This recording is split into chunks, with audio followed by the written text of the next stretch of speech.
This is the Elsa Kurt Show.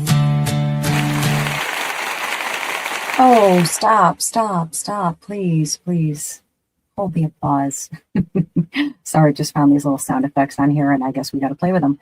Anyhow, hey, everybody, it's Elsa Kurt here, back for another solo episode. Clay and I are still doing the show. These are just some little bonus things, some stuff and things I want to talk about, and, so that's what I'm going to do. Last week, we talked about, the topic was liberal white women. And it was, if I may say so myself, it was a great episode. It was a great conversation. The comment section was wonderful, and lots of feedback from that. A lot of agreement, handful of disagreement, which it wouldn't be normal to not have anyone disagree with you. That would be weird, really, it would. And also, I did expect that at least one person would chime in the comment section with something along the lines of, well, don't forget the men. What about the men? What's wrong with them? Well, let's talk about it. Here's one of the comments that was left on here, and I kind of sort of beg to differ just a little bit. There is definitely that element, what they're saying in this, but I think it's much bigger and deeper and broader than that, honestly. And so that is what we're going to be talking about. Hi, I'm Elsa Kurt, bestselling author and producer and host of The Elsa Kurt Show with Clay Novak, but you may know me better as the Blonde Kamala. If you're looking for the perfect, unique gift, why not order a shout out for someone you love or someone you just want to aggravate a little bit? Because when you're aggravating someone, right, you're being aggravating. And to that point, let me be clear. It really is, time for us to see what can be, unburdened by what has been. Okay?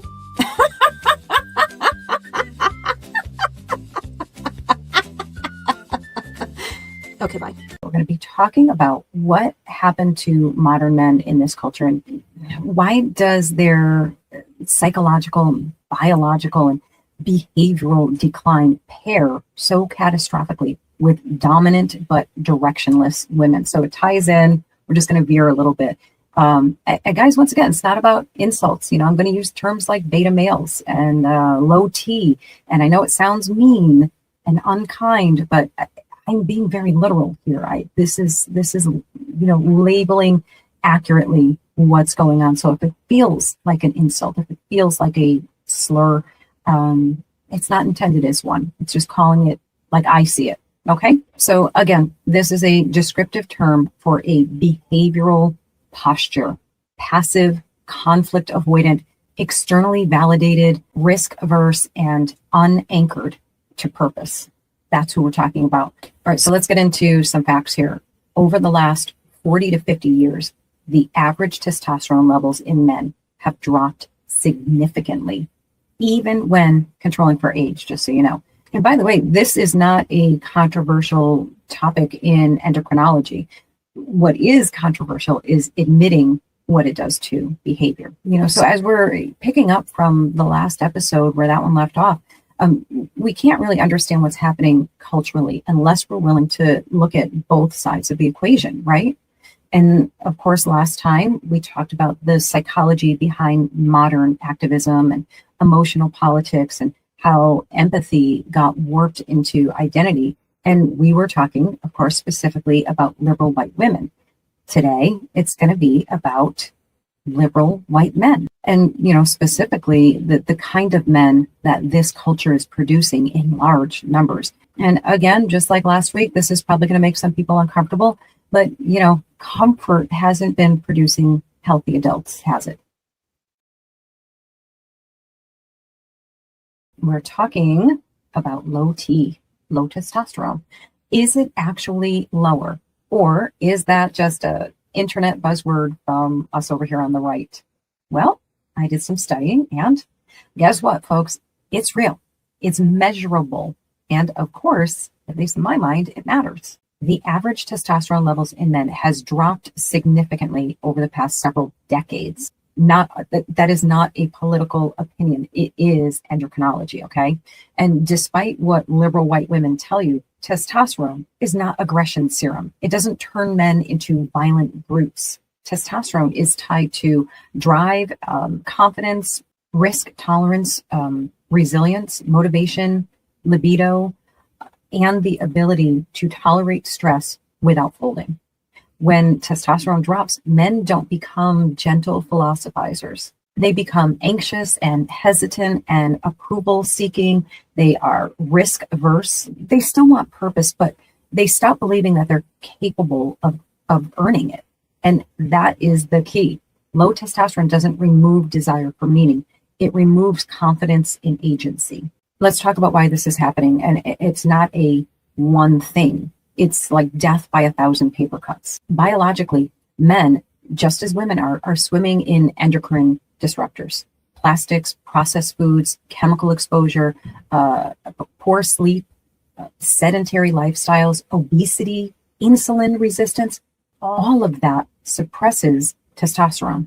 Psychologically, men are living under chronic stress without control, and stress without action is just simply poison. And if you add dopamine addiction, constant stimulation, pornography replacing intimacy, and digital validation replacing actual achievement, you've got men whose nervous systems are just shot. Culturally, masculinity has been treated as a problem to be corrected. Assertiveness is framed as dangerous. Competition is treated as cruelty. Ambition is suspect. Risk-taking is now routinely treated as a psychological flaw or a moral problem. So men get biologically dulled, psychologically anxious, and culturally discouraged from acting like men. And that is the soil where beta male behavior grows. A beta male is a man who avoids conflict at all costs. He cares more about getting women's approval than standing up for what he actually believes. He gives disclaimers, he apologizes reflexively, he's deeply uncomfortable with hierarchy, leadership, or decisiveness. And before anybody gets overly defensive here, psychologically, these men aren't evil or stupid. They're just so inhibited. A lot of them were raised in environments where masculinity was treated as something embarrassing or dangerous, situations where fathers were absent or passive or undermined, where strength was quietly shamed. Niceness was rewarded over competence. So they learned early that safety comes from compliance, not capability. That just does not produce strong men. It produces anxious men who are very good at reading the room and very bad at leading it. And now here's where things get really interesting. Men need mission. They always have. When men don't have purpose, they will borrow meaning from ideology.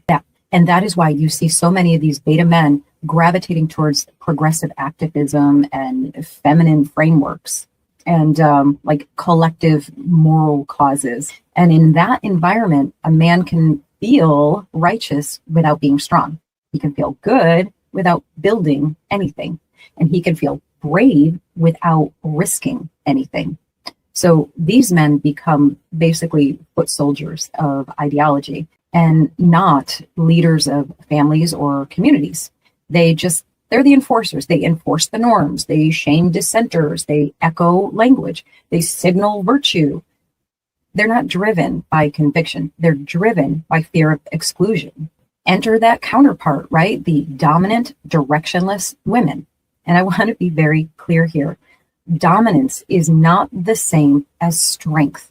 Direction is not the same as competence. These women, as you well know, are often very verbally assertive, emotionally expressive, politically activated, and morally certain. You know, they're not grounded in any kind of authority. They are reacting and acting within a vacuum and an echo chamber. So here's the thing. When men resign leadership, women don't suddenly become fulfilled leaders. They become overextended compensators. Psychologically, many of these women don't actually want dominance. They want containment, calm down. They want a man who can hold frame, set boundaries, make decisions, and absorb pressure without collapsing. And instead, they're paired with men who defer and they appease. So the woman escalates and the man recedes, and the imbalance just worsens. The women become louder, angrier, more controlling, and the man becomes quieter, apologetic, more passive. Neither one is happy. This is a pairing that is so deeply unstable that it spills out into public life. Watch these interactions. Just watch them in these marches and parades and riots. All of this. Watch the behaviors of the men and the women. You'll see exactly what I'm talking about. All of these beta men do in these situations is amplify dominant women by echoing their language, enforcing the ideological norms that the women have set forward, and they act basically as, social hall monitors. They shame others to prove loyalty. They police speech. They posture morally because they lack authority elsewhere. Dominant, directionless women rely on beta men because they won't challenge them. They validate their emotional reasoning. They absorb the conflict that these women create. And together they create this moral absolutism. It's like emotional mob behavior.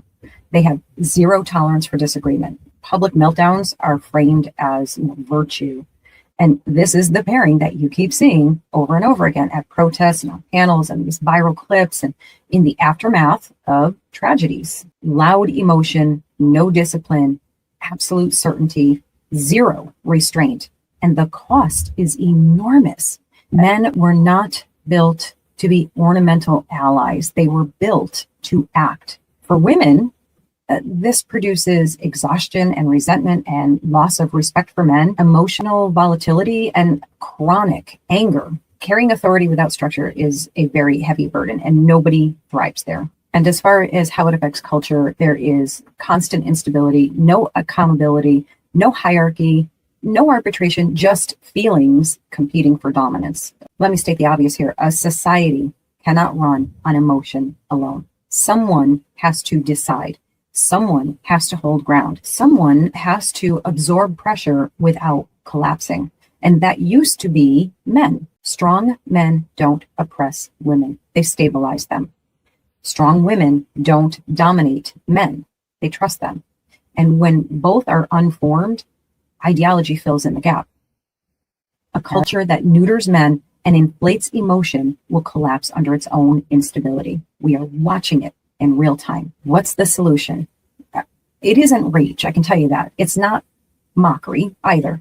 It's formation, it is purpose, it's responsibility, and it is a call to return to order. And one look around tells us that these things are very unfashionable right now, which usually means it's exactly what we need. I cannot wait to hear what you have to say in the comments section. I am going to go out on a limb here, knowing my audience that I'm speaking to. I know that there's a good number of you that will probably agree with me on many of those points, maybe not all of them.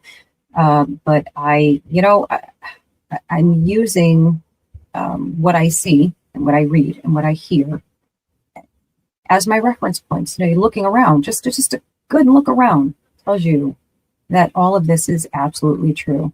You have overly dominant, directionless women who have taken on the traditional male stance and roles and responsibilities, and men who have stepped back and taken on much more of the traditional female roles or positions. And inevitably somebody will come into the comment section and say something along the lines of, oh, so what you're trying to say is that blah, blah, blah. If I didn't specifically say it, I'm not trying to say anything. I'm saying exactly what I said. So, and I'm speaking in more broad and general terms. I'm not talking specific. So if you want to come in and say, oh, so you're saying a man who stays home to raise the kids while the woman works outside of the house is less masculine. He's not a man. He's a beta male if he does that. Well, he might be. I'm not necessarily saying that he is, but he might be. He very well could be. And if that works for your family dynamics, you're raising strong, healthy, competent, productive little humans, more power to you. That's terrific. Then I'm clearly not speaking to you, am I? Like, you're not the one that this is directed at. This is directed at the people I exactly talked about just a few minutes ago. So I won't even entertain. I never even do. I never entertain those types of comments because they're straw man arguments. They want you to argue a point that you never made. So don't get sucked into it when somebody does that. And unless you can quote my exact words and ask me about the things I specifically exactly said, I not even a blip on my radar. So just a fair warning. I mean, comment away, totally fine. I'm not saying you can't comment. I'm just saying that I won't respond or react to it because it's just absurd and silly to me. So yeah, but I do like to see your comments. I'd like to hear your opinions on these matters. Case in point, the comment that was left that I showed you at the beginning of the episode, the top of the episode, was great. It was a great opener to bring up this aspect of the conversation, of the topic, the counterpoint to the liberal white women. Well, what's the other side of that? Well, liberal white men. So, let's be real here. Is it an insult to be referred to as low T beta men? I mean, it should be. I'll tell you what I can see in my own personal life. I will use myself and my husband as an example.